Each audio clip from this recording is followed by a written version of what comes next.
Assalamualaikum and welcome to my YouTube channel English with TJ Malik। आज हम आपको कुछ मखसूस जुमले बताएंगे जो आप बच्चों के साथ इंग्लिश में बोल सकते हैं। सबसे पहले है get it, इसे ले लो। get it, don't drop it, इसे मत गिराओ।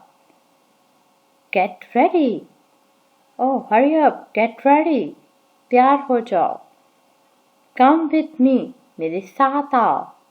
Take it, इसे ले लो। Next we have take a bite। अगर जब बच्चे को आपने कहना हो एक नवाला ले लो या एक लुकमा लें, take a bite। Repeat after me, repeat after me, मेरे बाद कहो। Wipe off your tear, अपने आंसू साफ करें। Wipe off your tear। Bring this plate, ये प्लेट ले आ। Go straight, सीधे जाओ। Watch out, ध्यान रखना। Come near, नज़दीक आओ। Listen carefully, गौर से सुनो। Wake up, उठो।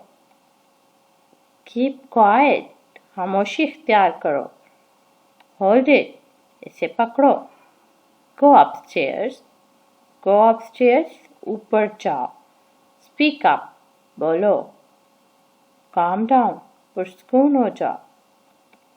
Stop now, अभी रुक जाओ या रुक जाओ अभी।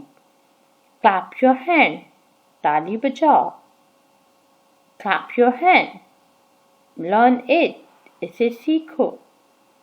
Shut the door, दरवाज़ा बंद करो। Fasten it, इसे जकड़ लें। Take a sip, एक घूंट लें। Take a deep breath, एक गहरी सांस लो। Take a deep breath। अपने जूते पहन लो। Put on your shoes, put on your shoes।